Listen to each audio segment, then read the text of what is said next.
Hello, how are you doing? I am very good, thank you. How are you? I'm okay, not too bad at all.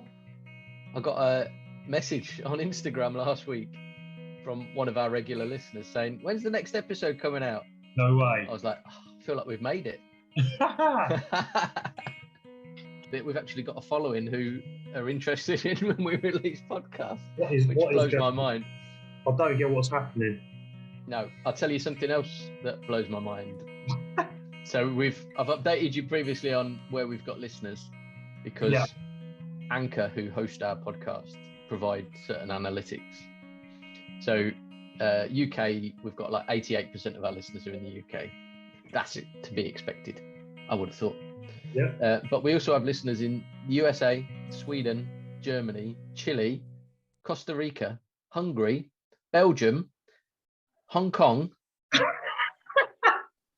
Mexico, and this one popped up today, Kenya. Wow. What the hell is going on? Oh, man. It's unbelievable. We've got not only people who listen all over the world, but people who listen and then listen again. All over the world. Like, it's just insane. Yes, thank you. I mean, obviously, thank you to everyone who has listened. Absolutely. We thought we'd just really be talking to ourselves. But the fact that people come back for more is just mind-blowing for me. Yeah. But fantastic. I have no idea why. It's not like we promote it massively.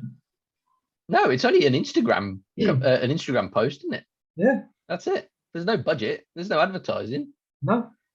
It's just two old men sitting in their houses chatting. Whoa. You're older. Right. You're older than one me. Old man and one man who's 3 months younger than the old man. A woman that looks 10 years older than that man.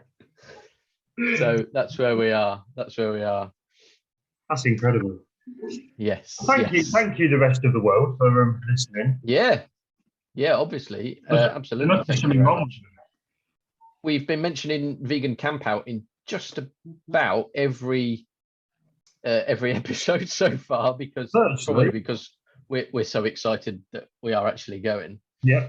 One of the things that we talked about in the last episode with Hannah was people moaning about the fact that Camp Out is going to be at Stanford Hall and it's not a vegan site. And after the episode, while I was editing it, and because you have to go through it like 3 or 4 or 5 times to make sure you've got all the ums and ahs and everything else. So I heard it a lot, and so I was thinking about it a lot. And it reminded me a bit of like when we were young, you and I, and you'd find a band that had just released like their first single, or they were just about to release their first album. Yeah. And you had some of those bands had really dedicated fans who would go and see them at all these tiny little venues when they're playing to like 5 people and all that sort of thing. Yeah. And then when that band suddenly became famous, got on Radio 1, were selling out arenas and stuff like that, these dedicated fans were all of a sudden, oh no, they've changed, they've sold out, it's not. Yeah. And I kind of feel this is the same sort of thing with sort of level 5 vegans saying, oh no, that's not the way to do it. Yeah. It's kind of like that bit of I was there before you kind of thing. I was there first and it's not as good as it used to be. Yeah, I think there's a lot of that on social media as well, isn't there? There's a lot of, it's still all that one-upmanship stuff, but I don't know, it's just, I don't know what they're trying to prove. I just don't get it. It makes no sense to me. I was talking to another guy at work last night. He was saying that some of his family of what Seaspiracy. Oh yeah. And he was saying apparently they've said never going to eat fish again. I was like, well, no, you wouldn't after watching that. I don't see how anybody could ever eat. The biggest seafood fan, if they watch that film, how they would come out of it and go, yeah, I'll carry on eating. Yeah, I'll go for fish and chips. I said, have you watched it? And he went, no, I can't do it. It scares me a bit. I said, what do you mean it scares you? What's the worst that's going to happen? You'll stop eating fish. And he went, yeah. Yeah, that's it. The point. That's the point. Yeah, that's the trouble, that people that's how twisted it is, that people know it's going to put them off eating stuff, and then so they don't watch it. You think, what's wrong with you? Yeah. Just Yeah. You know, like So before I watched Cowspiracy, I didn't think like that. I hadn't really processed, I don't think, why or what happened to get to the food part. I don't think I really thought about it really. I just always thought I didn't really care. You know, when Michelle used to talk about it, I just thought I'm not bothered. Just I hadn't thought about it enough. And then when it was presented in front of me, I went, oh, hang on. Yeah. Yeah. Now I get it. Yeah. Even Michelle used to tell me stuff and I didn't really listen, but that might just be because I'm married to her. I don't know. Just one of the many things that you don't listen to. Our guest today also hosts a podcast. Oh, okay. Which he's been doing for about 4 years, I think. So I'm going to try and plug him for information on, one, how you keep going for 4 years, and two, how do you build your audience? Yeah. And we're not struggling there. We're global.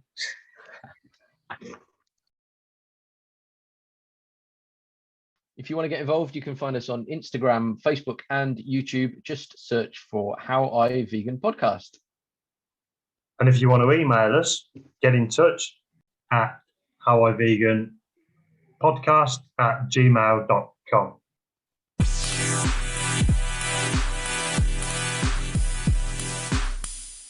Our guest today, it's a new one for us because it's someone neither of us have met in real life.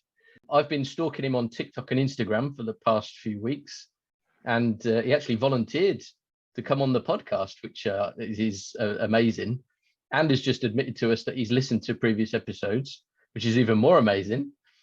He's a fellow podcaster, and I mean, it's football based, or if you're one of our USA listeners, soccer based. He's one of the hosts of the Spurs News podcast, which I listened to 2.5 episodes of, even though I'm an Everton fan. It was very, very difficult listen. Our guest today is Matt. Thank you. Do you know, it's quite funny with the podcast, because the guy I do it with, Sam, a Bristolian chap, and when I started my vegan journey, as probably a lot of people do, they're very, very enthusiastic about it. And I want to tell the world how fantastic I feel. And he was the first person who kind of really made me realize that just don't mention it to, there's some people you just don't mention it to. He took it really badly, you know, really kind of. Really? It was aggression, you know. It was like, oh, now you're going to start telling me that I'm eating badly, and I literally started the conversation by saying I've discovered this. I mean, and I'll go on to it obviously, because to start with I just saw it as a diet, you know, but I kind of wanted to tell everyone how fantastic it was, and I thought that I'd get the love back, but no, it's not how it works. It's quite a rude awakening, isn't it? It really is. When you get that. Yeah. So I don't mention it to him at all. We just talk purely football. Yes. Wow. Yes. So tell us about the Spurs podcast then, Spurs News podcast. Sorry, how did that come about? Yeah, so I'm an admin on our Facebook page. It's quite a good page actually. It's got about 80,000 followers, so it's kind of built up a good following. And about 3 or 4 years ago, I think it was before one of the World Cups, we just thought, how can we kind of grow the Spurs News brand? And Sam just suggested a podcast, and me being someone who just loves talking, loves hearing my own voice, I was like, yep, I'm all up for that, mate. And it's quite funny because I listened back to some of the earlier ones and I cringe. And I think the thing that, and do you know what, I'll even probably listen back to this one and realise I'm doing it without even realising, it's the you-knows. I can't cut out the you-knows. And I think every third or fourth word was to start with, but there you go, I've done it here. Yeah. As it's kind of progressed over the years, we've built up, I think we've got about 1,000 people listen now. And wow, from what I know you mentioned to people who are listening on in England, with it being soccer, we get people from everywhere, from South Africa to America and Brazil and the other side of the world as well, so from the Far East. So yeah, we've got a decent following. And we even had somebody, because we missed a week, I think either Sam or I was unwell, and we had someone complain and said that they were flying home from their holiday and they'd planned to listen to our podcast on the flight home, and I was really disappointed. And I was like, "You actually planned to listen to me talk for an hour on your flight home? That was your plan for the flight?" And I was like, "Wow." Each to their own. It's amazing, isn't it? So 1,000 listeners and 80,000 on your Facebook page. That's phenomenal. Yeah, it's Is that huge. just the two of you running that? No, there's 4 of us that run it, and I actually joined it because they'd put a kind of an advert out on Facebook, and I followed the page anyway. And at the time, I was a stay-at-home dad and had plenty of time on my hands. Yeah. Nothing like nowadays, but in them days, wow. I hark back to them days when all I had to do was just feed my daughter and sit in a high chair, and then I could just watch television all day, which was fantastic. They said, "Oh, we need someone else to be on the page as an admin." And basically, I just run the website, so spursnews.co.uk. I just put a news story on there. And I remember saying to him, like, "What kind of content do you want for the website?" And he's like, "Literally, as long as it's anything related to Spurs, put it on there." Because I didn't realize at the time, it's just he wants content on there because it then gets you up on the the Google search and things like that. So yeah. I'll just find any story and post it on there. But I'm probably the closest. I mean, I'm a season ticket holder at Spurs, so like I'm the closest here. But Sam, like I said, is in Bristol, and then you've got Laura, who lives in Bournemouth, and Dan, who lives all the way up in Beverley. And I actually went to see him because we played. Yeah, we played Middlesbrough a couple of years back in the FA Cup. So I went up there and stayed with him and his fiance, and so I met him. I haven't met the other two, but yeah. So it's been running for a few years, but yeah, it's just grown and grown, and it's quite funny because you'll get occasionally a direct message, and we've been getting quite a few recently actually, and people believe that we're the actual official page. And so people will contact us, and like, for example, this guy the other day contacted us and he said, "Oh, I'm from Kenya." He said, "I'm 14 years old and I'd love to be a professional footballer. Can you give me a trial?" And we've got to the point now where, I know it's really mean, but we'll say, we'll get back to you. Just let me speak to the coach. Let me speak to Antonio Conte and we'll get back to you. Because they just don't believe you when you say you're not part of the team, Wow. But it's brilliant. And I think probably because it has grown and they probably see that there's so many followers, that gives it a bit of, I mean, don't get me wrong, the actual official page has got millions of followers, isn't it? But it's kind of it's fairly substantial, I think. You mentioned you're a season ticket holder. How does the Tottenham, how does the new stadium, how does that cater for vegans? Does it cater for vegans? Well, do you know what? They've got quite a good plant-based range actually there. And I don't know if you remember being a football fan, because I know it made quite big news at the time, but when we played Chelsea, they had a completely what's the saying? When it's zero zero carbon neutral game, yeah. So the entire menu was vegan, and honestly, the amount of people that kicked off on social media, "I just want to have my meat pie," I want to have it caused outrage. You can't go 2 hours without a meat pie just because they dared just have a plant-based menu for one game, Oh my God. But there was loads of stuff. Sometimes I just wonder why tell them. Yeah, just don't tell them. What harm can come from it? No, completely. Do you know what that reminds me of? I don't know if you guys have got one near you, but there's a vegan burger joint called Ready Burger. I don't know if you've heard of it. Mm-hmm. But they're complete and utter rip-off of McDonald's, and shamelessly so. Everything looks the same. The Big Mac looks exactly the same. But there's one near where I work, because I work in central London, and they've got in very, very small letters at the bottom, "We're plant-based." Right? If you didn't look properly, you wouldn't see it. Right. And I genuinely think they're going for that angle, that if people don't know, because why tell them? Yeah, definitely. That's brilliant. I wonder how many people eat it and then realize afterwards and think, oh yeah, all right, that was all right. That was all right. Yeah, exactly. Yeah. Well, Matt, one of my work colleagues just texted us there. He's got an electric car. I'll tell you what, you take me out in your electric car, I'll take you for a V-Rev. Yeah. I'll treat you to a V-Rev burger with you're on. Oh, quality. That's fair. Yeah. Yeah, exactly. That's good. I like that. So one of the other things that I mentioned was TikTok, Matt, and you've got a fairly healthy TikTok following, and you've been documenting your virtual run from Land's End to John O'Groats over the course of the year, which you're, what is it, 300 and something miles now? Yeah, I'm way behind schedule. I need to, Oh, really? catch up somewhere. So I wanted to, at the beginning of the year, I wanted to set myself a challenge because I've been running since October 2020, so it's coming up to a couple of years. And last year was very much the Manchester Marathon. That was what I was kind of gearing up for. I did a lot of training for that. And so this year I thought, right, I need something to challenge me. I don't want to kind of let it fall off, my running. So originally I was going to download one of those apps where you can kind of run the Land's End to John O'Groats. It tracks it basically. But they charge quite a lot of money for those apps. It's not a free app, which is fair enough because you're getting a lot of content for that app. So I just thought, do you know what? Let's create my own one. And so I kind of Googled this. I found this route. It was a cycle route, I think, but they basically had like 13 or 14 stops, and it's all kind of fairly well-known towns. So I thought that would be a good way of kind of marking it, and people can see where I am. So yeah, originally it was going to just be my running, and I mean, my actual name is vegan_runner_. So I kind of obviously wanted to mention that I'm vegan as well. But I found, and you've probably seen this, Matt, is with TikTok, the algorithm works. The more people that comment, the more kind of TikTok thinks, let's give other people that video. So my goal is to attract lots of trolls, because the more trolls I get, the more hopefully my videos get viewed. And I guess okay. And I guess there's nothing like putting a vegan post for attracting the trolls, so it seems to have worked. But luckily I kind of struck gold with one of them, and it really, I mean, thinking about it, I would never have thought that it would have got as big as it had done. But I just put a video of a pig, and I think he's called Pickle, and he seems like he's a pet, and the owners kind of called him over and given him a belly rub, and it looks really, really cute.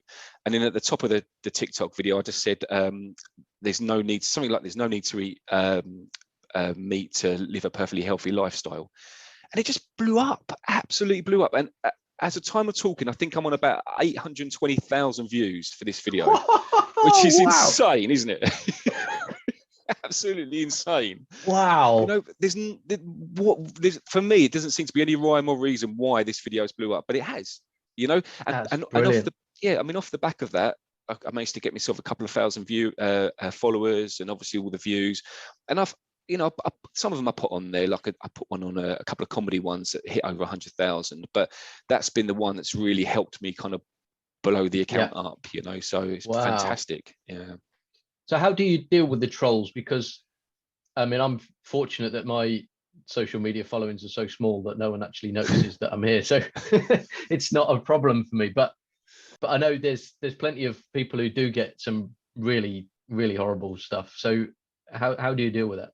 Well, I mean, for me, I think they think that, I mean, like I say, I know you've got a few questions for me, and I spent the vast majority of my life being a meat eater, eating meat for breakfast, lunch and dinner, every meal, I didn't even think twice. And I think a lot of the trolls think that by putting an emoji of a bacon joint or a chicken will be that will really upset him. Let's do that. let's put the word bacon and then like a bacon emoji, and that's going to really hurt him. I'm going to really strike at the heart with that comment, and it really, really doesn't make any difference to me. But all I'll do is I try to be at the beginning. I was very much like, they're attacking, I'll attack back. But now someone will put, I'll never go vegan or something along those lines, and I'll just put why won't you, and just ask them, and sometimes they reply, sometimes they've made their comment and they'll they don't want to interact, they just wanted to say something nasty. But I find that I do get responses, and I tell you what, there's one guy that was one of my regular trolls. So if I put a video on there, lo and behold, he'd put a comment on, and he made one comment on one video, and I think I replied with, "Oh look, my favorite troll's back," and then we just started chatting, right? And then I said, you know what, add me and I'll add you, because you can on TikTok, if you add each other as friends, and you can direct message each other. So so he direct messaged me. He said, "Oh, I've got some news. That's bad news for me, but good news for you." He said, "My daughter's become vegan." So I was like, fantastic. So I said, this is brilliant, right? But then I said, how about, what about you? He said, never. So I said, right, okay. if your daughter is, how about if you try it for a week? So we've had these conversations back and forth, and he's really, really softened to the point now where on TikTok, if I get a troll, he defends me. Wow. It's insane. Yeah. Actually, I've got an ally. I've made an ally, you know, so it's brilliant. But he said he's going to give this, because I always say, give it like a 7-day trial. Just give it a 7-day trial. See how you feel after 7 days. And that's what he's done. I've left him with that. So I'm waiting to see what he says back. But fantastic. I just find now that just interacting and not trying to fight fire with fire, and just kind of being like, you know, why are you saying that? You know, why do you feel that? And just seeing what they say. And like I say, sometimes you get a comment back and it seems to strike a chord with him, you know? Yeah. That's fantastic. I mean, hopefully he'll be all right and he won't die of protein deficiency or find himself stranded on a desert island with just a pig for company. Yeah, do you know, there's so many. Honestly, like there's probably five comments that just get rehashed, and it's always the same ones every single time, just slightly different, 100%. You know. But yeah, it's hilarious. It really is. So, well, let's just go straight into it then. What's your vegan story? Tell us all about it. Yeah, so I kind of touched on it. So probably early last year, thinking about it, I mean, if someone had said to me, like say January, February last year, if someone had said, right, go fast forward a year and a half, you're going to be vegan, I genuinely just spat out anything that I was drinking. Like, never in cat in hell's chance am I ever going to become vegan. I'm not interested. Like, I love my steak, I love like my fried chicken, all that kind of stuff, you know. But probably what changed things was a year before that. So around about April 2019, my wife was diagnosed with breast cancer.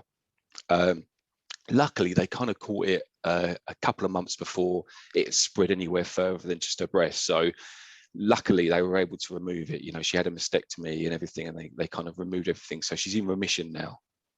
But she's kind of had this, like, I guess you would, like, you know, if you've come that close, she's had this fear of it coming back. So she's obviously been looking up and researching different ways of kind of stopping it coming back, you know, and there's a lot on YouTube. I mean, I guess you guys are familiar with Dr. Greger. Like, he's quite, he's a plant-based food advocate, you know, and there's a few other guys that she's sort of looked up as well. But and this is where I'm going to do a little bit of embellishing. Okay, hope you don't mind. I've actually written it down because I want to make this, even though I'm going to embellish it. Like, this is kind of how I like to imagine it happened. Okay, so it was one Saturday evening in May last year, and my wife and I sitting in front of the television. Okay, she turns to me with a remote control in her hand, right? Okay, and she says, right, think the Netflix and don't think the Matrix here. Okay, she says, I can put on a crime documentary, the story ends and you wake up tomorrow and believe whatever you want to believe, or we watch The Game Changers and you enter Wonderland to see how deep the rabbit hole goes. Now, I did not want to take that red pill. And genuinely, I didn't want to, because I don't want to, you know, I don't want to be told something that's going to be uncomfortable for me and it's going to change my way of life. So I'm not interested. But in the end, I thought, do you know what? Let's take it. Let's dive in. So we watched that Game Changers, and then after that, we watched What the Health. So we watched those two documentaries in once.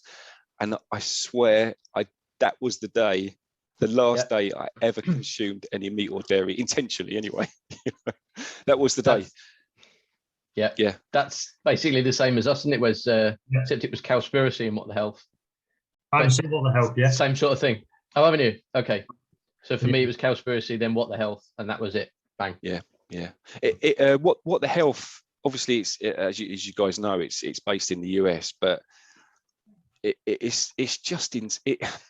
See, you always feel like you're going down that conspiracy rabbit hole, don't you? You know, we're being fooled and everything. But it really is, you know, it is taking that red pill, isn't it?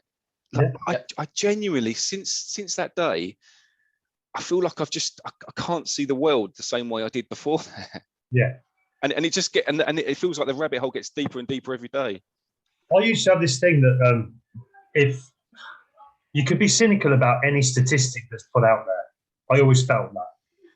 And was watching Cowspiracy, and there was one thing in there. It was about like the amount of water it takes to produce a burger or a steak, whatever it was. And I think it was something, you can correct me if I'm wrong. It was something like 6,000 gallons of water to produce a burger or a steak. And I thought, that's a lot of water. Is it really that much? And then I thought, let's bring it back. Maybe it's 600, or maybe it's 60, or maybe it's even 6. But even if it was 6 gallons of water, there's still a lot of bloody water for a steak. Yeah. So if it is 6,000, then that's just mental. Yeah. And we've got a water shortage, and we have hose pans and all these other things. And you think, or we could just stop eating meat and we'll have the water back. It just blows my mind. See, that's what you're saying about, I think most people have got really good intentions. I mean, my sister-in-law, for example, she collects crisp packets, empty crisp packets, to recycle them.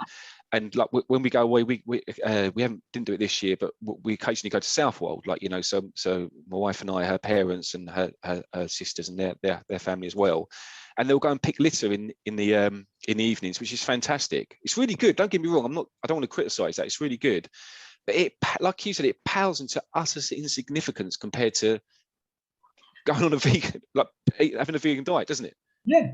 And I know the intention's good, but you think, you've done that, you collect all those crisp packets, or you've done what you need to do, but then you're going to tuck into a steak, and that's going to completely outweigh all that good you've done and some. Yeah. It's the same as the paper straw debate, isn't it? Completely insignificant. Yeah, absolutely. Because all plastic straws end up in the ocean. Yeah, but so do all the fishing nets that you take out, they cast off, and the billions and billions of fish that they kill every year. What gets paper straws is literally a drop in the ocean. It's insane, isn't it? They give you a paper straw in a plastic cup. Yeah. Exactly. It's so ridiculous. Starbucks, you go to Costa, can I have a frappuccino or whatever? And there you have it. Chuck it in a plastic cup. Have a paper straw. Save the turtle. Yeah. Thanks a lot. And also as well, I don't know about you guys, but I'll take the children to the cinema, and we'll get one of those big cups of the fizzy drink. And after about 20 minutes of the film, you can't drink any more of it because the straw is just disintegrated in the drink. Yeah. It's ridiculous. It's utterly ridiculous and pointless. You just get rid of the straws altogether. Yeah. Take the lid off and drink it like you drink. No one drinks with a straw at home, do they? Exactly. You don't sit in front of your telly on your sofa when you were watching the Game Changers. You weren't there with your cup and a straw, were you? You just sit there with a glass or a mug. It's ridiculous. Actually, if you're in the cinema, the straw makes it louder and more annoying anyway. Yes. Yeah, exactly. Yes. Absolutely. Oh. Oh dear. That's it. Well, the guys already. So yeah, that's it. All fixed. Well done, everyone. So, what's been the biggest struggle for you then? I know this is gonna seem so such a simple problem, but do you know what it is? I really used to love my chocolate. Okay. Mm-hmm. And now finding a vegan friendly chocolate bar. I know there are some out there. And do you know what? Tesco have bought out, I don't know if you guys have seen the plant kitchen ones, which taste fantastic. But even sometimes I'll go into a supermarket and you just think, I really fancy a chocolate bar. And you'll go in there and you'll be like, there literally is not one single one here I can have. Not one. And it's a struggle. The struggle's real. The struggle is real. So I can give you options on that, because we've discovered Aldi vegan chocolate. Oh wow, okay. And it is phenomenal, absolutely phenomenal. They do dark milk and white chocolate, and right, really absolutely brilliant. And even better, they're not 2 or 3 or 4 times the price of the equivalent sized bar that you get when when Galaxy were doing all those different flavored bars that were like £3 for a £1. Normally, it's like £1, isn't it? But Galaxy was like £3 because it was the vegan option and that sort of thing. And if you're feeling really fancy, in our previous episode, Hannah recommended Louisa's vegan chocolates. Ah, wow, okay. Which are done by mail order. And I ordered a box. and I'm not being paid to say this. I ordered a box, and they are absolutely tremendous. Oh, okay. I'll check them out. So yes, I think. Do you know what? I think actually, my favorite chocolate bar is the Vigo one. Yes. That is that. Okay. But when you talk about expense, it's. I mean, I don't know how cheap you guys have found it, but I mean, the cheapest I can find it is about £2.30, £2.40 just for the smaller one, you know. And you only get about 3 squares in that. Yeah. Big squares, you know, but Yeah, it doesn't go far though, does it? no, it doesn't.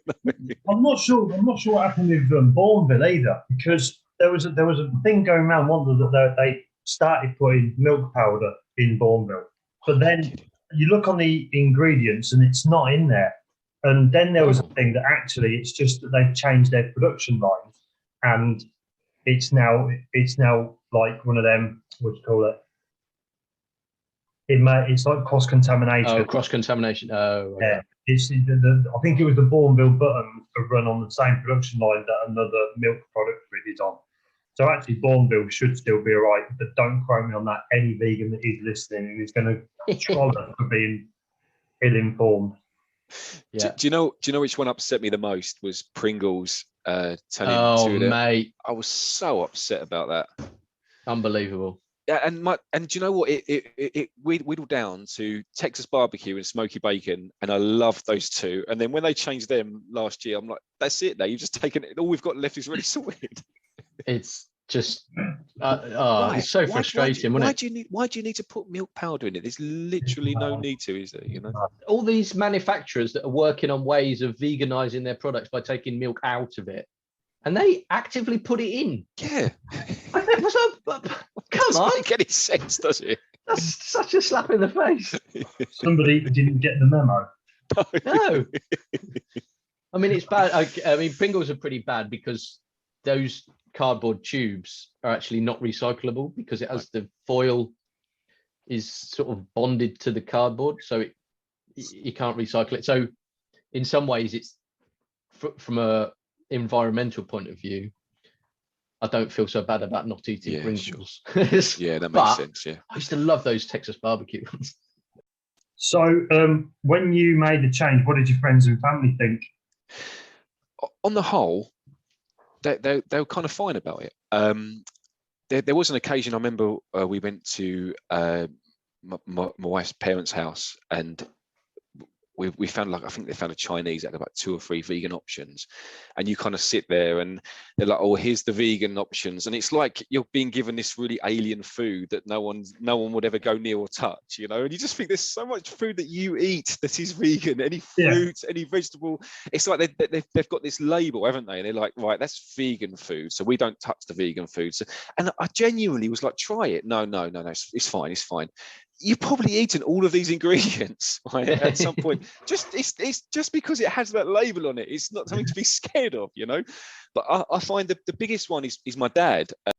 Like my dad will phone me and he'll say, oh, I've just had a roast dinner, like with chicken, and he'll go, oh, sorry, I apologise, didn't mean to say chicken. Dad, you haven't got to apologise. I'm not offended.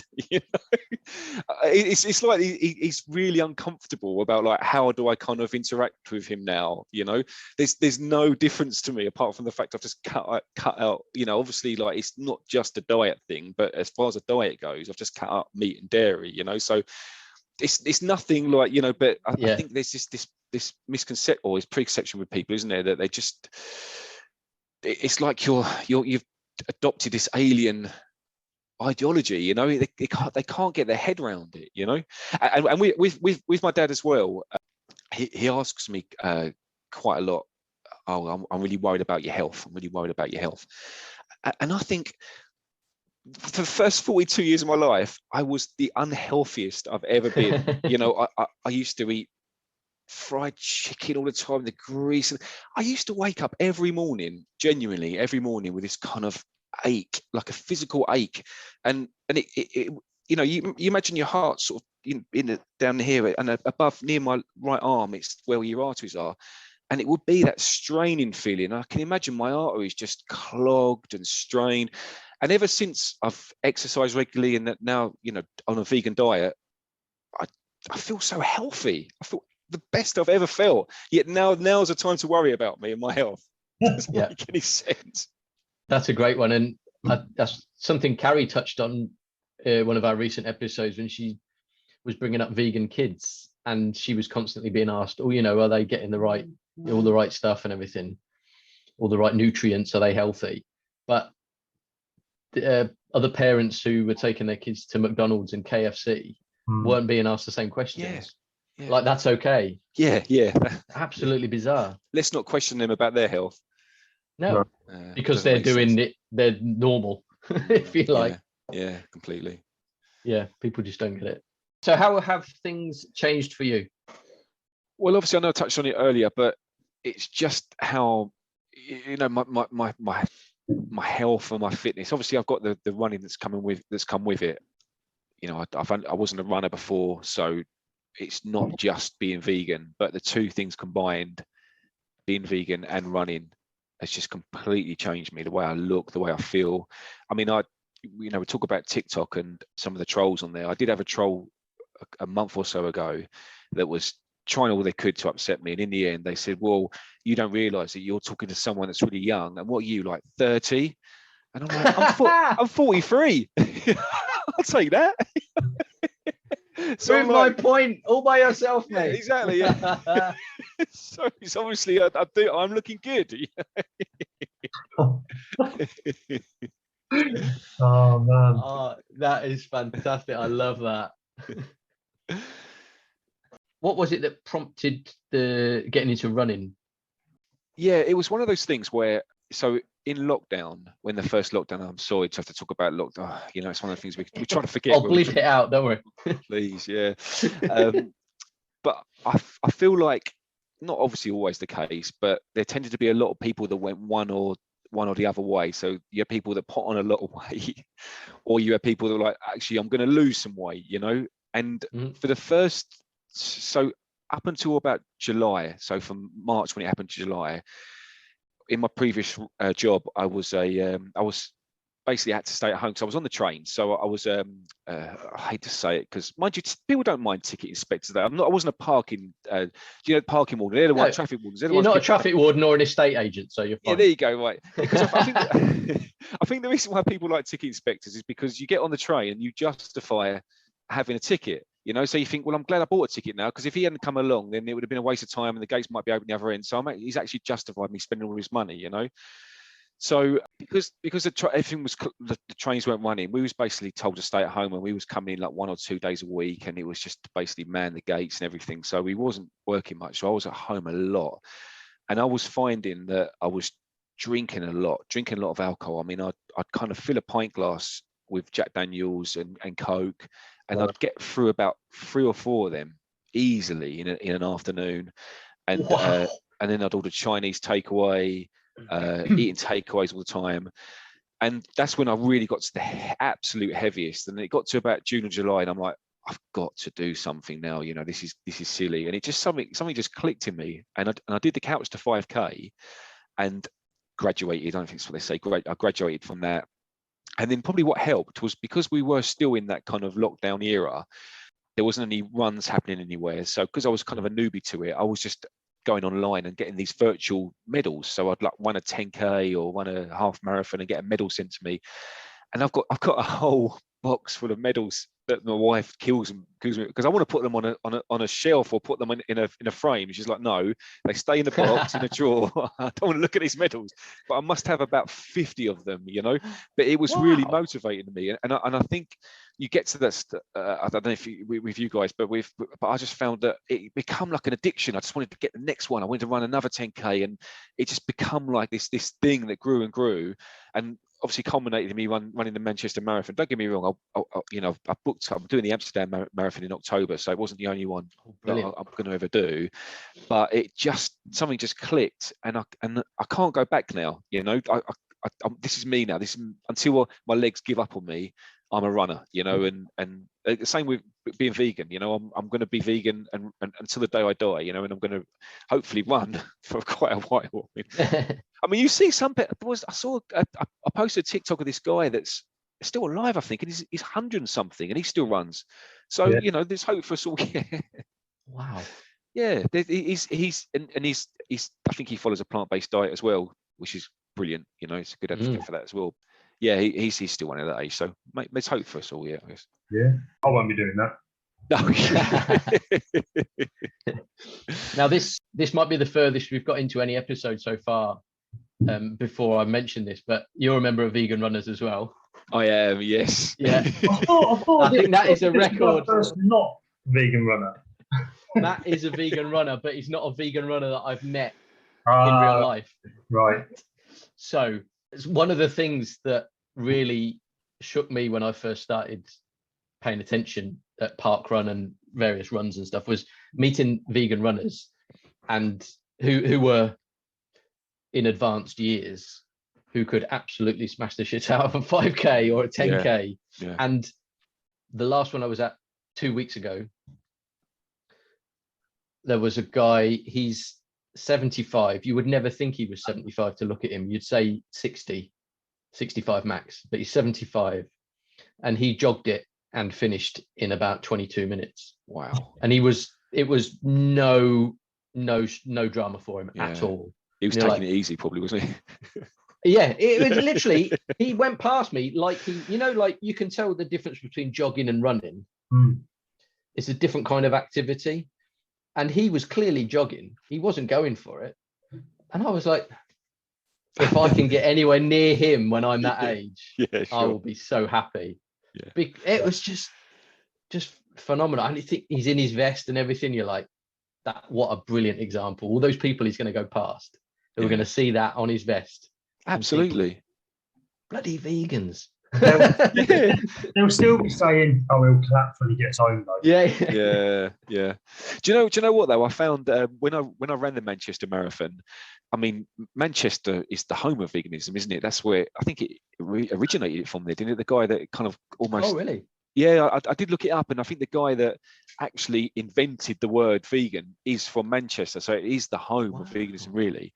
Okay. And do you know what? There's some fantastic vegan takeaway places in Manchester. Yes, 100%. Brilliant. Yeah, I love it. But I found when I ran it, I got a lot of support from just the general public. You know, go, Matt, the vegan runner. You know, and a completely different to social media, I guess. but I think part of it probably is because people are there to support you, aren't they? No matter what, you know. Yeah. But you don't get trolls at a marathon, do you? No, you're not going to get a troll turn up at a marathon. Pick your feet up. Pick your feet up. No, funny enough, you did say. I probably got about 2 people shout bacon, I think. But apart from that, the vast majority of people were supportive, you know. So I don't know why they always think that hurts, you know. Just like, what do you think you're achieving by just saying that word? As if you've forgotten that bacon exists. I know, and do you know what? I forgot about bacon. Yeah, I'll go and have some. Yeah, it kills me as well, because obviously as I've been going along the journey, because I mean when I started, I used to say that I'm vegan. And it sounds rubbish now, so bear with me, right? But I used to say, I'm vegan, something like 20% for morals, 80% for health, right? As I've gone along the journey, I've realised that it's not the diet part is just a bonus of being vegan, you know. So and I'm sorry I'm telling you guys stuff you know already, but I come to the realization a few months ago that that's what it is. So obviously the more you sort of you get into it and go down the rabbit hole, I guess, using the analogy I used earlier, you see the videos that you didn't want to watch before. And you know, being on social media is a good one as well, because you're growing your friendship group on social media, and they're sharing videos that you're seeing. So I'm seeing these things, and it's uncomfortable viewing. It's really uncomfortable viewing. I've seen some videos, like I'm sure you have, that I'm like, I couldn't sleep that night after watching it. It really affected me. So I've come to realise that the diet part is just it's a bonus. It's a fantastic bonus of being vegan.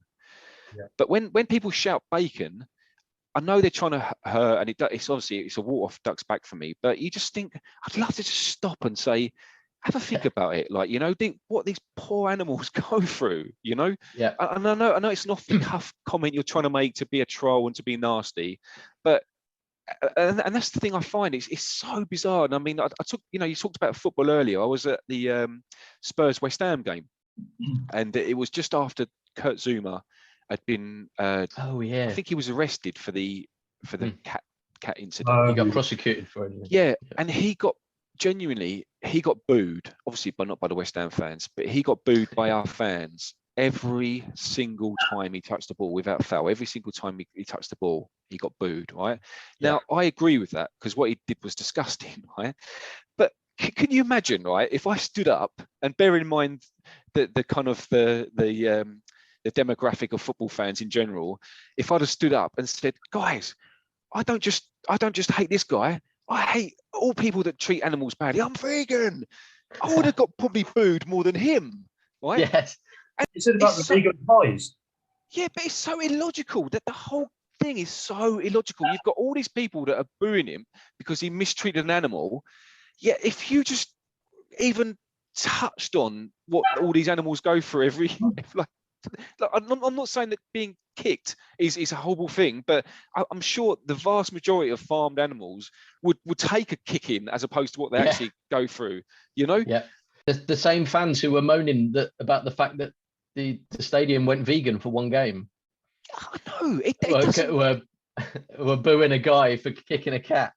It's like we're living in some kind of alternate reality. You know, it doesn't make any logical sense how the disconnect, the cognitive dissonance between people hating animals, quite rightly hating animals getting mistreated, and yet shouting bacon at me and, like, you know, chomping on a burger while, you know, like I'll put a TikTok of I put one of a cow, and I said like something like I can't remember what it was, but like something like being the voice for the voiceless, and just the first comment, T-bone steak, you know, and I just don't understand how people can have this disconnect. And I'm sure that person, if that person was walking on the street and saw a dog getting kicked by somebody, they would stop that person kicking that dog. I've got no doubt that they have empathy towards animals, yet this complete and utter disconnect with animals that are farmed and eaten, it just doesn't make any sense, you know. It is so sad, and it really is sad. Yeah, it's one of the greatest frustrations I have with it, that the hypocrisy of it is just going back to that football analogy. You know, that they'll be booing him for having kicked a cat while chomping on a burger. I know. There will be people that will have been doing that, and it's like, why? Are you why not? Can't you see? You're not registering it. I think a lot of it, from my personal view anyway, I think a lot of it is that they enjoy the taste, and look, don't get me wrong, you know, but before I went vegan, I loved the taste of you know, meat. I did, like, you know, I'm not going to deny that. I love the taste of it, but obviously where I am now, where I will always be, is that my taste buds aren't as important as those animals' lives, you know, and that's that's what it is. And I think people are unwilling to give up something that they like. They like their Sunday roast, they like their hamburgers, they like all these things, they like their bacon sandwich on a Sunday morning, you know, and it's almost like they know that there's cruelty involved, but it's fingers in the ears. I want to enjoy my bacon sandwich, you know, and thankfully, you know, I talked about how it happened for me, and it's like the click that happened, you know, and I just wish that it.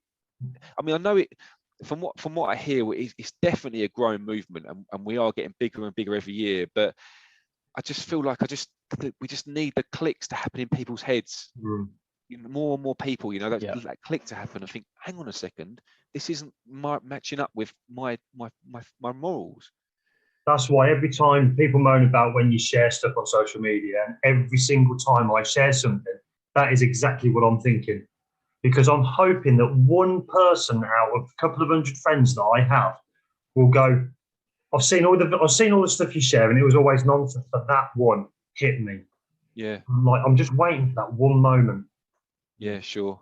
I think look, I'm not trying to claim that I've got more empathy than anybody else. You know, I'm not trying to claim that, but I always think of a childhood memory. We used to live a few years, when I was obviously a long time ago. Now I'm in my 40s, but I remember we lived in this little village, and we used to get quite a lot of mice. We had a field in the back of our back garden, and we used to get a lot of mice come in.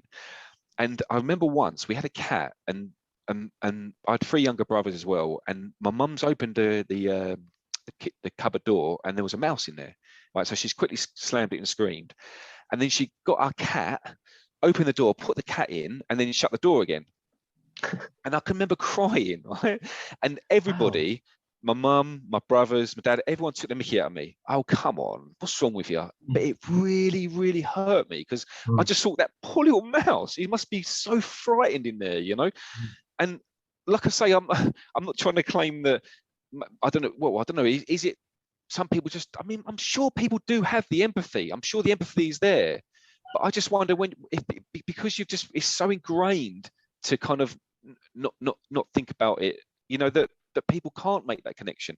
I'm sure the empathy is there. I'm sure as a species we have the empathy en masse, you know. But I just, and I'm sure, I mean, this is what I say to some of the people, some of the trolls that comment on my social media. I say, trust me, 100 years time, the weird people will be the ones eating meat. There'll be like little sections of supermarkets, and you get the weird people come in and eat meat. The rest of us, vast majority of the population, it will go there eventually. I think it's a bit like the Formula One racing. You know, years ago, you used to have cigarettes and alcohol. That's a great song. Yeah. And they used to have cigarettes and alcohol advertising on the cars, and they were like, "My God, you can't take that off. That's where their money comes from." And lo and behold, that stopped. And well, they're still racing and they're still making an absolute fortune off of it. Yeah, sure. And you couldn't even think about going back to that now. And I agree with you. I think that's where it will end up going. It's just it's a harder thing to do because of how, like I say, ingrained it is in everyone else's head. It's just crazy. And it feels like it's such slow progress as well, doesn't it? Like, you just, now that we've seen the light, if you like, we've come round to it. We're like, come on, look, join in. Yeah. And people are like, oh no, bacon. Yeah, but it's funny because it's not just the fact that it will make the planet better. You know, we talk about all the water that we saved. It will cause so much less harm to other beings, but it also helps you. Like, you know, we've all like, it's also ingrained in us as a species to be very selfish. So surely, if something's going to help you, then that must be a fantastic start. And if I'm honest, that's how it started for me. It started because it helped me, and I'll happily admit it, you know, but it's grown into something obviously far more than that, but it needed that seed. And I think for me, that seed was, this is going to help me, you know, as selfish as it sounds. And I'm hoping that that's what will kind of get this movement growing bigger and bigger when more people sort of look at it from that point of view. Yes. I think it's going to take something like governments have done with smoking, and put in pictures of diseased lungs on cigarette packs, and, you know, smoking kills. They're going to have to start doing that on meat packs and putting tax on it and not subsidizing it, and that sort of thing, so that it becomes more expensive. And in time, it will become the less desired option because it will cost more, and it'll have, you know, eating meat kills on it, you know, because we know it gives you cancer. Eating red meat gives you cancer, doesn't it? So it's that sort of, they'll get the early adopters, people like us, and then eventually they'll have to say, right, we're going to mandate it now. We're not going to just stop meat, but we're going to try and phase it out by making it more expensive. And in the long run, that's going to be better for the government, because it will mean that the NHS is cheaper. Yeah, because people won't be having chronic illnesses as much. Yeah. Why wouldn't you do it? Absolutely. So, after all that, where do you get your protein and other nutrients from? Oh, I feel like I'm on TikTok. Where do you get your protein and other nutrients? Where do you get your protein from? Right, bacon burger. It's funny though, because you don't those, I swear, the people that ask you that have got no idea how much protein what their protein intake is. They've got absolutely no idea whatsoever. But somehow, you know, you're the one that's got to prove how much protein you're taking. You know, but I for me, obviously the B12 is a supplement that I guess most of us have to take, don't we? Because it's fairly difficult to get in sort of I know you can get it in different products. I think it's got to be fortified, isn't it? Like fortified oat milk and things like that. So I'll literally take one multivitamin a day, and I found so maybe about 4 or 5 months into you know, following a plant-based diet, being vegan, is I started to really crave fish. really, really crave fish. And then I realised that I wasn't taking an omega-3 supplement, and I found a multivitamin just on Amazon, I think it was, and it's obviously a vegan one, and it's a seaweed, so it's where the fish get it from anyway, which is the same as our protein. Like we're just getting it clean and from its natural source, Cutting out the middle animal, aren't you? Yeah, exactly. Cutting out all the rubbish in between it, Yeah. But since I started taking that multivitamin with the omega-3, fish craving completely went. So it was almost, I think it was just like my body saying, look, I need that. I know that's where you get it from. Eat some fish, and yeah, took it away completely. So there's thankfully there's no cravings for that anymore. And also I find as well that as the months have gone on, even maybe for the first couple of months, I'd see someone eating something like a something meat based or something, and eggs. I used to eat eggs all the time. So I see someone eating an omelette, oh, really fancy that. But now, because of where I am and what I've seen, and not interested, absolutely. And to the thought of putting something like dairy, I wouldn't touch anyway because of the cruelty that's associated with it. But the thought of eating meat it's disgusting. I remember, I don't know if you guys have seen Walking Dead. I think I gave up after about series 4 or 5 because it got very samey. Yes. Like they'll go into a derelict supermarket and someone's going to jump out on them. Oh, here we go. But I remember one series when they stumbled on it was a kind of a shelter, and there was like lots of directions to get there, and they discovered anyway that they were eating humans.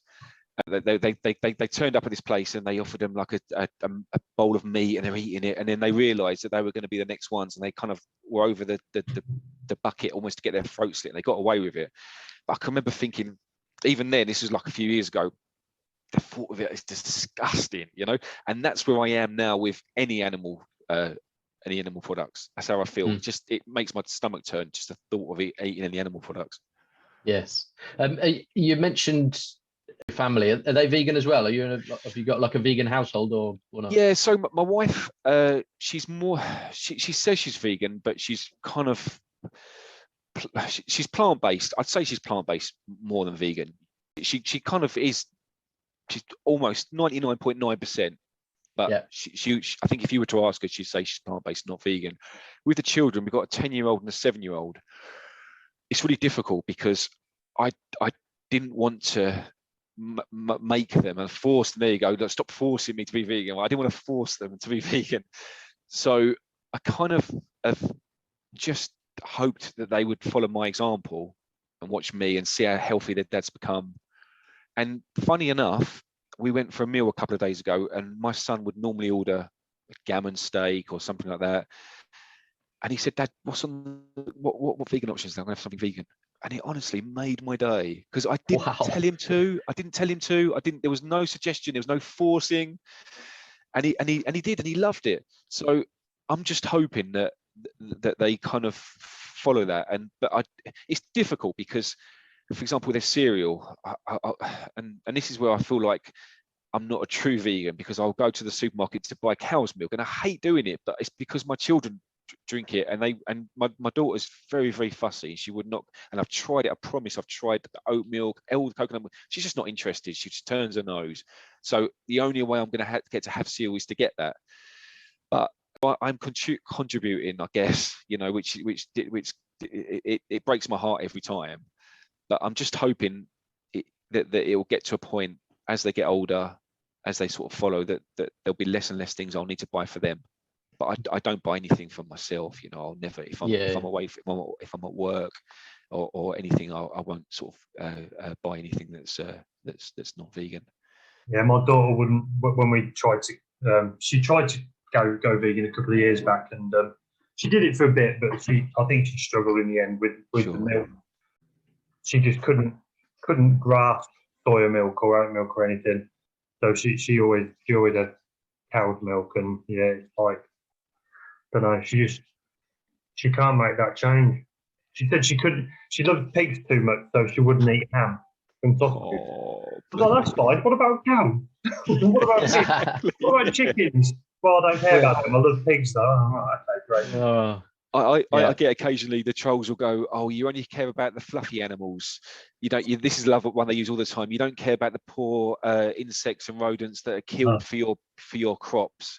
If you only cared about the fluff, honestly, and I'll always say to them, look, and this is something that I don't think they can ever argue back, although they do try, is that if we, I think what they don't realize as a vegan is that you're actively, you're trying to reduce harm wherever you can practically do it. Yeah. So there's times when you can, it's impossible. And I think if you just completely eradicated harm, then we would all die. We'd die out, because we have to eat crops to survive. Like, we have to eat food. If we don't eat food, we don't live. So there's going to be unfortunate victims. But I'll just say to them that animals don't have to be killed. You don't have to eat those. They don't have to die. They're not. It's not an essential part of your diet. And I'll still get it. You only care about the fluffy animals. That's my one. And I think, how fluffy is a pig? Or a cow even. It takes more land to grow the fluffy animals, and you've got to grow the crops to feed the fluffy animals. So actually, you're doing a better thing by not growing the crops for the fluffy animals, because then it's just taking less resources, fewer resources. Yeah, absolutely. I don't know if you've seen, I'm sure it's quite banded about this statistic, but if the entire planet was to go vegan, we'd only actually need to grow 75% of the crops we currently grow to feed the entire human race. Yes. Yeah. It's absolutely insane, isn't it? I like that. There's a quote I saw a few months ago about how much more different does a cow have to be from a dog for you to not eat it? Because it's the same. They look the same. They're just bigger. Yeah, completely. Did you guys follow the page Elwood's Dog Meat? No. Yes. Have you not seen that, Wes? It's so funny. Okay. It's fantastic. Basically, it's like some vegans who have set up this page. I think they're on everything: Instagram, Facebook, TikTok. But they basically promote this make-believe farm, which breeds dogs to kill them, basically, and feed and turn them into steaks and things like that. And they'll say something like, "Oh, we've just sent the latest Rottweiler family to slaughter. So we've got these steaks," and they show a picture of these make-believe steaks. And then if you click onto the website, you read it, and at the bottom they admit it. They say, look, we're vegans and we're just trying to make you think. But they occasionally put online phone calls that they get, because they publish their telephone number, and they play telephone calls that have been received, mainly in America, funny enough, of people that believe it's true. And honestly, the utter anger and people threatening to kill them, and honestly, it's the right. You can hear the veins popping in with rage that they're killing these dogs, and like you say, what's the real difference between a cow and a dog, apart from one's a pet? There's no. Well, one's been bred to be a pet, and one's been bred to be meat. That's it. This is amazing. Sorry, it is. Looked at it. There's a husky. We had to say goodbye to 268 today. She was harvested peacefully and ethically, along with a pack of 22 others. And there's a picture of burgers. It's awesome. It's so funny. It is funny. Yeah, I love that. I'll tag them in the in our post for the episode, because it is a great account.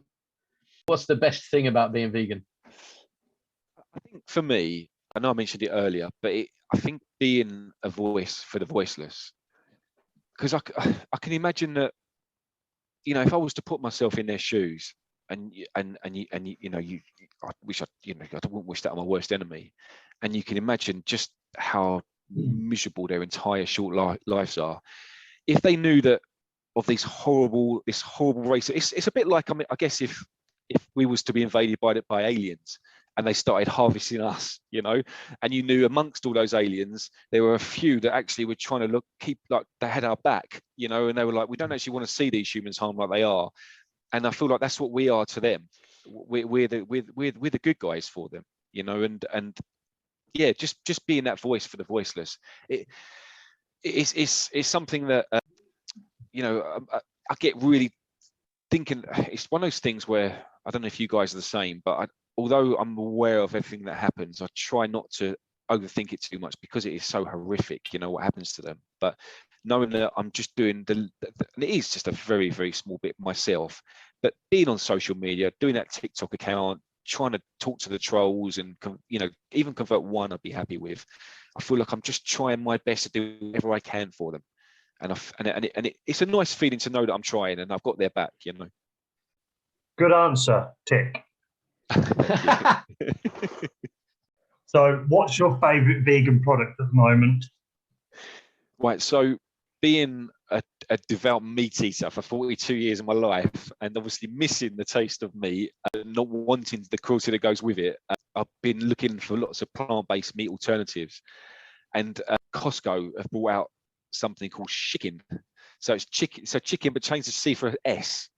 And I don't know if you guys have got Costco memberships or someone that has them, but if you get a chance, ask them to get you some chicken tikka kebabs. They are amazing, absolutely amazing. They taste so good. It's one of those ones where I'm gonna, next time I have anyone round, like my mum and my dad and my brothers, I'm gonna cook them. Imagine, and I'm gonna do something separate for me and cook them. I'll put the meat version for you, and won't say anything, and see if they notice. And I don't think they will. So I love them, and I love the Richmond meat-free sausages as well. Yes, because you're getting a really good sausage sandwich, and you're not getting any toenails or eyelashes or anything like that in it. Do you know? I saw a video. Again, I apologise for keep referencing TikTok, but I'm obviously on it quite a lot. But they did a video of somebody chopping up a frankfurter and then putting it under a microscope. And honestly, it just there was little worm things wriggling around. There was hairs in there. It was just utterly disgusting. And honestly, I genuinely can't imagine, how do meat eaters watch that video and think, yeah, I'm gonna do myself a sausage sandwich when this is finished? How? It's insane. It's that phrase you mentioned before, isn't it? It's the cognitive dissonance. It just doesn't even occur, does it? I do look for the meat-free alternatives, and there are some really good ones. I mean, that's why I feel like quite grateful, because I can imagine if you was a vegan a long time ago, it must have been so difficult. Yeah, we've had a few of them on the podcast, and my missus was vegan when she was like, I know she's been on here and said, I think she was about 10 or 11, and God knows how they did it. No, so difficult. I mean, they just ate vegetables, so that's fine. But making the change, making that transition I think is the hardest thing. You've grown up just eating vegetables from a very early age. It's just one of them things, isn't it? But actually making the transition and going, I'm going to miss cheese, I'm going to miss chocolate, I'm going to miss bacon. It's like, you do want something to I think the word. But I used to find, say for example, yeah, sure. But I used to find if I bought a burger, I'd take the tomato out and take those things out. But now I love, fill a bun with tomatoes, grilled mushrooms, some peppers, some onions. It is the tastiest thing I've ever eaten. Yeah, I think it made me so lazy. And even with curries, I'd go, I'll have a chicken curry or a lamb curry, and I'd eat the meat inside it and probably leave the sauce. Now I'm lapping the whole lot up. I'm getting all the tastes of, if I put cauliflower in it, all the different herbs and spices, and it's like my taste buds have become alive now and not been lazy like they were before. I found that with curries, cooking curries and like chilies and stuff. Curries are better because you can put more vegetables in it. But I find it easier to cook it because you just chop them up, fry them, put the sauce in, and leave it to cook. Whereas before, it's like you've got to make sure the meat's cooked so it doesn't poison you. Then you've got to add this in, and then it was just a mess. Now we just chuck it in, fry it, sauce, eat it, done. Happy days. It tastes amazing. So simple. The recipes overcomplicate stuff. Like put this in, and I just chuck it all in. Yeah. Wes's cookery YouTube channel is just about to launch, so we'll look out for that. You imagine. Just chuck it all in. 30-second video it'll be. It's original. It's an original concept. Yeah, that's true. You can do like those 15-second TikToks. Why you just call yourself the Chuck It In Chef? Yeah, there you go. Chuck It In Vegan Chef. There you go.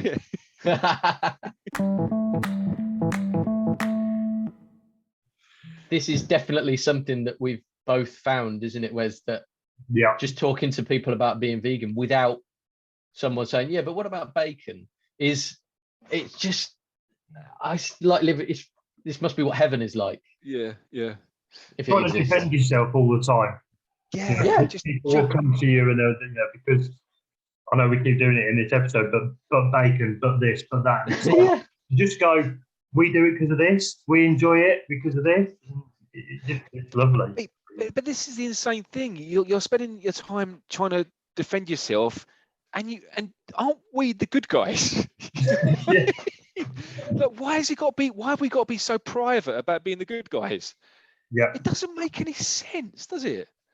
Nope. So how long have you been vegan?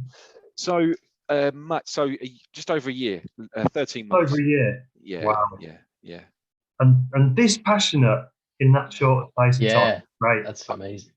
It's only gonna get stronger and stronger. And I think, because my wife always says to me, Matt, can you just do you, right? But I believe being a vegan isn't just doing you. Honestly, because I don't think I personally, my personal view, I don't think you're doing veganism right if you're just doing you, because the whole point of it is I want to get the message out there. The more of us that are vegan, the less animals that are going to get harmed, or get bred into existence to be harmed and slaughtered, So I feel like this is what you need to be doing. I need to, that's why I wanted to be on your podcast. That's why I'm doing the social media, and I think as well, especially with the social media and with TikTok, I'm trying. Although I do put the clickbaity videos on there to get the trolls, at the same time, I want people to look at it and go, this guy doesn't look pasty and pale and frail. He actually looks a very fit and healthy guy that's running a lot, more than I probably can. So maybe this vegan stuff isn't as bad as I thought it was. Maybe my preconception of veganism isn't what I thought it was. And he looks like in his 30s.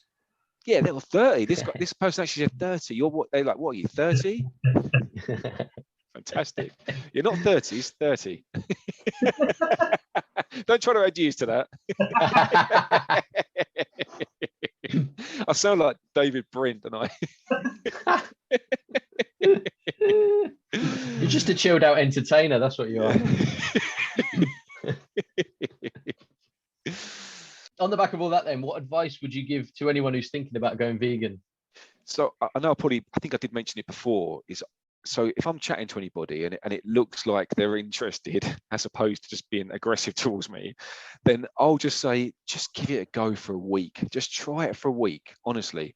And again, I'm now at the place where I know that it's not a diet, but for me, like I said earlier, it feels like that's going to be the in for people. If I can appeal to something that's going to benefit them, like from a completely selfish point of view, and they try it, and then they a week later they wake up and think, wow, I actually feel a lot better than I did last week, and maybe I don't need that egg, that egg on toast or whatever in the morning, or that milk in my coffee, or bacon sandwich.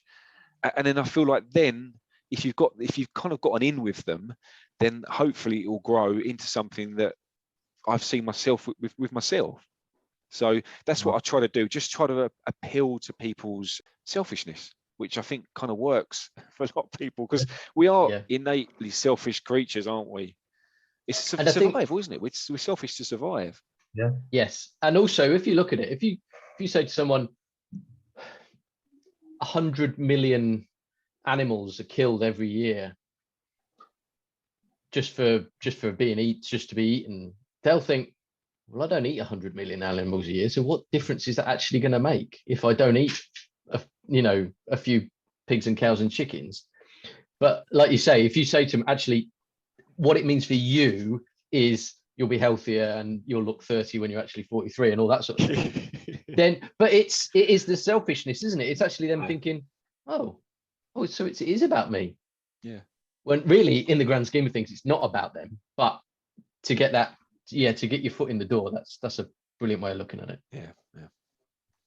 The amount of conversations I've had at work where people have said same as what you're saying, Matthew, about like the quantities of animals that die, and they're like, but what difference does it make? You know, how are we ever going to make a difference? Well, just make a difference to you, and then go from there. It's a little ripple effect, isn't it? Like a domino rally. Yeah. One domino falling over doesn't make a difference, but when it knocks the next one, and then the next one, and then the next one, that's when they all fall over. That's when it makes a difference. It's a tipping point, isn't it? I mean, you've only got to look back at things in the past with with slavery and how we sort of grew up as a civilization with that, with women's rights.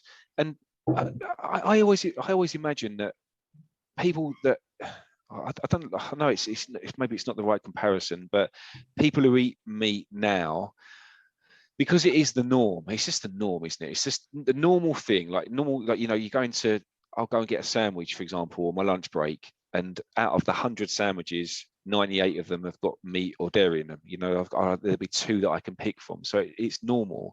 But I can imagine, back in the 1800s, people just saw slavery as normal. Yeah, they were just been a normal thing. This is just what we do. We just people own other human beings. That's just what happens in life, And I don't you dare question it, because this is what happens. We do this. We own other human beings, but we've grown up from it, and I feel like it's almost like shouting at people. Like, that's how I feel. Like, you don't like harming other animals, just like you don't like own other humans. Like, surely you can see it, but it's getting that over to them.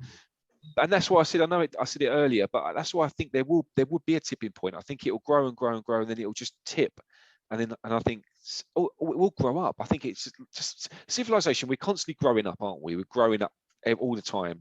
We're becoming more empathetic with things, and like I say, I'll go back to slavery and things like that, and women not having equal rights. We are growing up, and I think this will be the next step of us growing up, just to realize that actually we don't need to eat meat. In thousands of years ago, we had to survive. Now we've got Tesco around the corner, and you can get your Richmond meat-free sausages, or you can go to Costco to get your chicken kebabs. You don't need to eat it anymore. There's literally there's no necessity to eat it. And going back to what you said about the slavery thing, and something you said earlier, even though it was the norm for people to own slaves, there was a minority of people that weren't happy about it and would fight for them. Yeah. It's exactly the same thing. Yeah. And it's even if you go back even further, when people thought, the general consensus was people thought the Earth was flat, and yet there was a few people like, sorry, is it not round? Don't get in. We're not getting into that side of it. That's for another podcast, yeah. But there's always got the small minority, and again, it's the same with the suffragettes. For women's rights, there was a small minority, and it just grew, and then the tipping point happened, and people thought, actually, we're equal, just like, and it will happen for this. It will happen. Just not quick enough. No. Do you think in our lifetimes? Well, I mean, we're vegan, Matt as well. We run, so I mean, basically, we're going to live forever. Yeah, so exactly. yeah. When we're 120, we'll see it happen. Yeah. I don't know if I've said this whole thing before, but like me and Michelle had both said that either of us been poorly since we transitioned 4 or 5 years ago. And I went, actually, no, I hadn't had a cold. I hadn't been sick, but I hadn't had anything. So I said to Matthew, we got into COVID, and I was like, this would be great. If we were the only people that weren't going to get it, how good would that be? It would be amazing.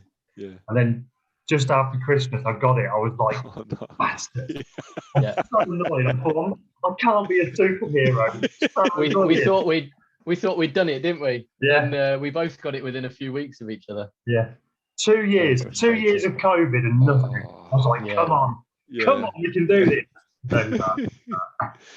I mean, I don't look. I'm not going to pretend for 1 second that I know all the science behind it, and I'm not going to be one of these people who I do my own research. But from what I've seen, I mean, doesn't it almost feel like common sense that you eat plant-based, you're eating all the nutrients pure, as opposed to secondhand through the digestive system of another animal. It makes sense that it's healthier. I mean, don't get me wrong. I know makes sense doesn't equal truth or it's fact, but it just feels that, but by having a plant-based diet, by cutting out all the stuff that comes with eating meat and eating. I mean, like the biggest one, it's one like with milk. I mean, it's called milk, right? But it's baby food, baby milk for another. What other animal drinks the baby milk of another animal? Like it's crazy when you think about it, and it can't be good for you. Surely, it can't be good for you. Like a giraffe drinking dog milk, that can't be good for the giraffe. Surely. So no, we're the only animal in the world that does it. No other animal in the world drinks another animal's baby milk. It can't be healthy for you. Surely. So, who's your vegan inspiration? So I follow a few guys on YouTube, and the three main ones that I really like are Joey Carbstrong, Earthling Ed, and Humane Hancock. Now, as I'm sure you guys have heard of them as well. Humane Hancock, not the last one. Not Humane Hancock. No. Yeah, he's very, very similar to Earthling Ed. Okay. Yeah, and his dad works in a slaughterhouse, but I think he's been vegan for a few years. He's relatively young. He's quite similar age actually to Earthling Ed, but he does a lot of similar things. But he goes to Speaker's Corner quite a lot, and the guy has got such a thick skin, very, very intelligent, and I love listening to his arguments because every argument that he makes, and I know it's really hard to take your bias away. So I'm watching it, I'm a vegan, I'm watching it, and you want to be behind the vegan. But I promise, if you watch it, he never makes a logical fallacy. He never does. He's really sharp with all his arguments, and he gets abused. He gets people shouting at him, but he just takes it, and then comes back with a logical response. Wow. I love this. He's got the same kind of temperament as Earthling Ed, that kind of calm, whereas Joey Carbstrong is the opposite end of the spectrum, and I like him, and I feel like they say about the different the different stages of grief. I feel like there's the different stages of becoming vegan, and I went for a few months. I went through the aggressive stage of just hating everyone that eats meat. I just can't stand it. I want to argue with everybody, and you kind of that Joey Carbstrong sort of represents that initial kind of feeling I had, where I just want to be aggressive with everyone, and I don't personally think it works converting or persuading someone to become vegan, but I think if you are vegan and you're watching it, it's quite enjoyable because again he's normally sound with his arguments, so you kind of agree with him. Whereas I think Earthling Ed and Humane Hancock, they're very calm, and I think if they were going to ever kind of say convert, it's not the right word, is it, but persuade people to kind of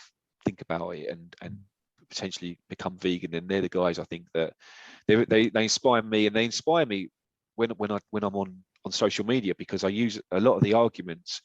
I use them, and it because I know they are logically sound. All the arguments they make are logically sound.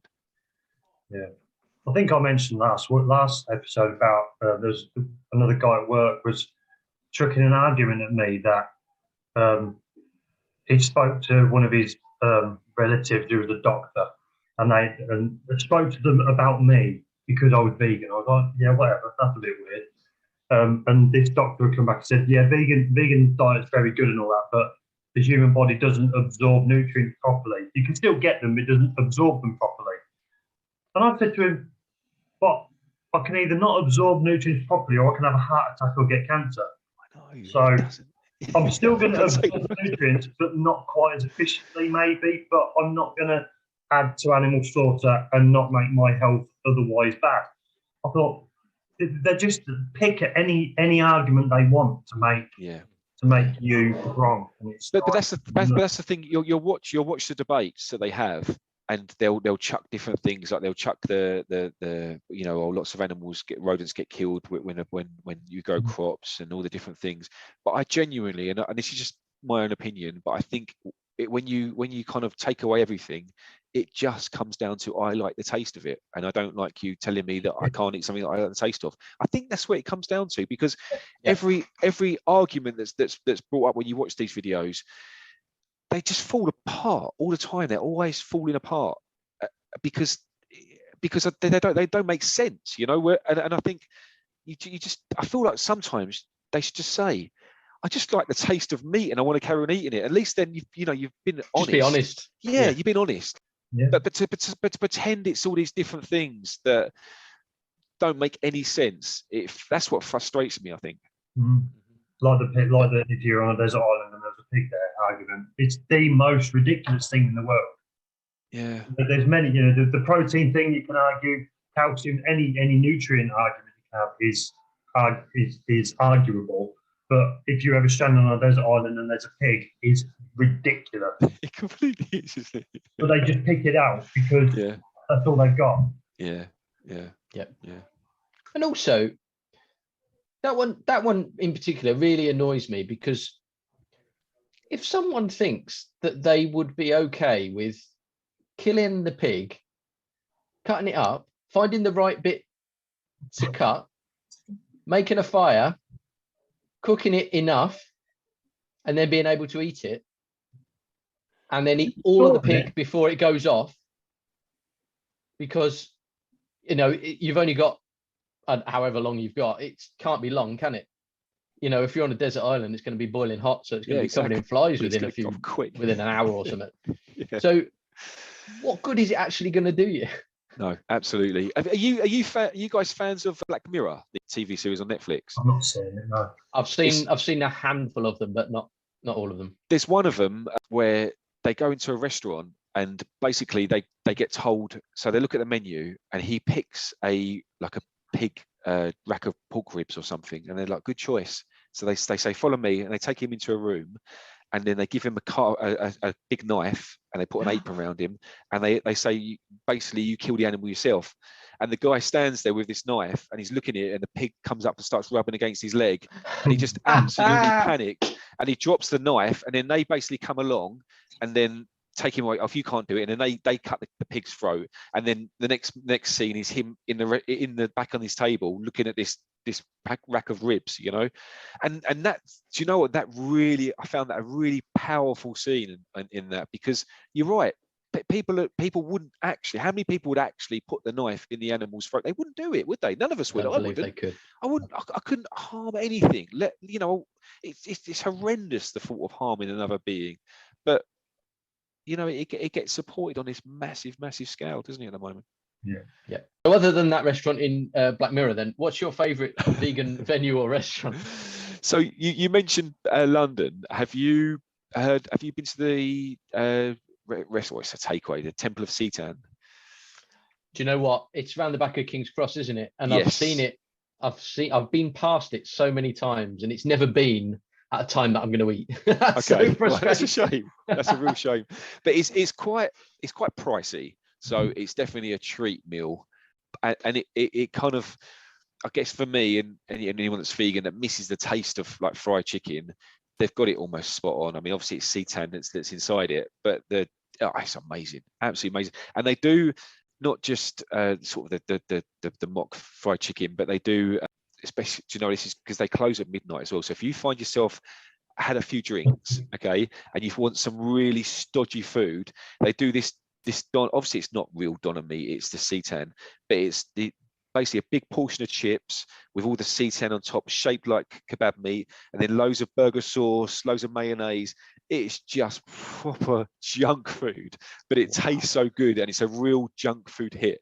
Fantastic, I love it. But I try to avoid, I don't, for two reasons, because it's expensive and obviously it's very calorific as well. Yeah. But for just an occasional treat, I'll have it, and they're fantastic. And they do about 5 or 6 different milkshakes.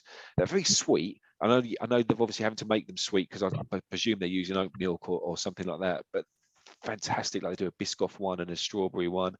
Yeah, brilliant. Really, really good. It's just unashamedly junk food, but vegan junk food. And I love it.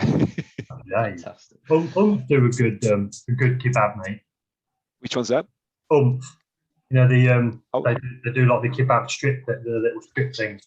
They do a kebab, the doner meat thing that's like made out of peas. It's not nice. Great. It looks like kebab meat, like it's just the leg thing. But yeah, even my daughter who isn't vegan, she was like, "That's really nice." I'm like, yeah. Oh, that's good. Yeah. Did you know what you get? I don't know if you've seen this as well, but you get the trolls, and a lot of them, they say, "Why are you trying to eat meat alternatives if you don't like meat?" And it's like you're completely and utterly missing the point. I liked the taste. I just don't want the cruelty that comes with it. You know, doesn't mean I didn't like the taste before. You know, so if we can find something that tastes similar without the cruelty, bingo. You know, but they can't sort of wrap their head around that concept. No, it's like alcohol-free beer, or I guess vaping as opposed to smoking, isn't it? Yeah. It's a similar idea, isn't it? You're getting completely. the taste, but without the damage. Yeah, without the damage. Yeah, and not you're kind of not only the damage to you, but to other beings. So double bonus. Absolutely. You know? Everyone's a winner. Yeah, exactly. There's a really good meme, and I'm trying to find it as quickly as I can for exactly that argument. Here we go. Why do vegans want their food to look like meat? For the same reason people use dildos, looks the same, feels the same, fills a hole, and no hearts are broken in the process. That is perfect. Perfectly summed up. I love it. It's true though, isn't it? It is, yeah. Well, I think that's a perfect note to end on for this bumper episode. Matt, thank you so much for coming on. It's been a blast.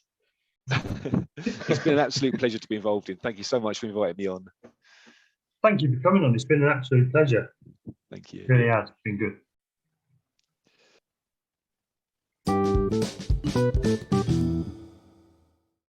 Thank you for listening. I hope you've enjoyed that and found something useful.